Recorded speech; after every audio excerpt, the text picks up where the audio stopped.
Lahore high court के justice मजहर अली अकबर नकवी की सरबराही में 3 रुकनी फुल बेंच ने साबिक वज़ीर आज़म नवाज शरीफ और शाहिद खक्कान अब्बासी के खिलाफ बगावत की कार्रवाई के लिए दरख्वास्त पर समाअत की। इस मौके पर साबिक वज़ीर आज़म शाहिद खक्कान अब्बासी अदालत के रूबरू पेश हुए, जबकि नवाज शरीफ पेश न हुए। वकील नसीर भुट्टा एडवोकेट ने नवाज शरीफ की अदम पेशी से मुतालिक बताया कि उनकी अहलिया के इंतकाल के बाद लोग अफसोस के लिए आ रहे हैं, इसलिए 40वें के बाद की तारीख रखने की इस्तदा है। इस मौके पर जस्टिस मजहर अली अकबर नकवी ने कहा कि मुकदमे को 8 अक्टूबर को सुन लेते हैं। नवाज शरीफ आइंदा समाअत पर जाती हैसियत में पेश हो। अदालत ने सहाफी सरल अलमेडा के पेश न होने पर उनके नाकाबिल जमानत वारंट गिरफ्तारी जारी करते हुए समाअत 8 अक्टूबर के लिए मुलतवी कर दी।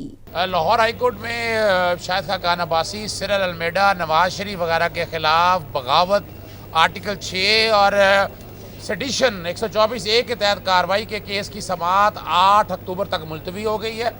शाहिद खक्कान अब्बासी के काबिल ज़मानत वारंट जारी हुए थे, आज वो अदालत में पेश हो गए हैं और उन्होंने आइंदा भी अदालत को यकीन दहानी करवाई है कि पेश होंगे। इलेक्शन की वजह से अगर नहीं पेश हो गए तो अदालत से बाकायदा इस्तिस्ना हासिल करना पड़ेगा। नवाज शरीफ साहब की तरफ से कहा गया कि वो अपनी बेगम साहबा की फौतगी के बाद घर से आ नहीं सकते हैं, तो 8 अक्टूबर के लिए उनकी तरफ से भी यकीन दहानी कराई है कि वो भी पेश होंगे। जहाँ तक सरल अलमेडा का ताल्लुक है वो पेश नहीं हुए और बाकायदा वकालतनामा भी वकील की तरफ से नहीं दिया जा सका। उसके नाकाबिल ज़मानत वारंट जारी कर दिए गए हैं और डीआईजी को कहा है कि बाकायदा उनको लेकर अदालत में पेश हों।